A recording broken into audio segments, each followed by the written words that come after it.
ഹായോ അസ്സലാമു അലൈക്കും. അപ്പോൾ ബാക്കി വരുന്ന ചോറ് കൊണ്ട് ഒരു അടിപൊളി പുട്ട് തയ്യാറാക്കിയാലോ. അപ്പോൾ ചോറ് മിക്സി ജാറിലേക്ക് ഇട്ട് അതിലേക്ക് ആവശ്യത്തിന് ഉപ്പും ചേർത്തും അടിച്ചെടുക്കണം.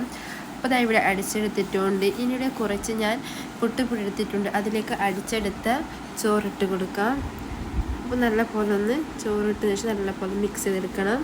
എന്താ ഇങ്ങനെ തന്നെ അപ്പോൾ നല്ല പോലെ ഒന്ന് മിക്സ് ചെയ്തെടുക്കാം. ഇതിലേക്ക് കുറച്ചും കൂടി ഉപ്പും കൂടി ചേർത്ത് കൊടുക്കാം. അതിനുശേഷം കുറച്ച് വെള്ളം കൂടി ചേർത്ത് നല്ല പോലെ തന്നെ മിക്സ് ചെയ്തെടുക്കാം. അപ്പോൾ ബാക്കി വരുന്ന ചോറ് ഉണ്ടെന്ന് പറഞ്ഞാൽ ഞാൻ വിഷമിക്കേണ്ട. ഇതുപോലെ തന്നെ പുട്ട് തയ്യാറാക്കി നോക്കൂ. നല്ല സോഫ്റ്റായ പുട്ടാണ്.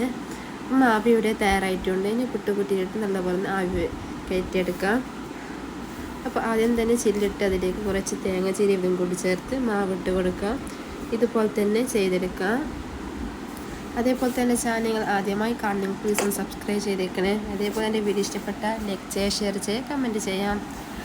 അപ്പോൾ പുട്ടുകുറ്റിയിലേക്ക് മാവെല്ലാം ഇട്ട് കൊടുത്തിട്ടുണ്ട്. ഇനി ആവി കയറ്റിയെടുക്കാം. നല്ല സോഫ്റ്റായ പുട്ട് ഇവിടെ തയ്യാറായിട്ടുണ്ട്. എല്ലാവരും ട്രൈ ചെയ്ത് നോക്കി ഫീഡ്ബാക്ക് അറിയിക്കണേ.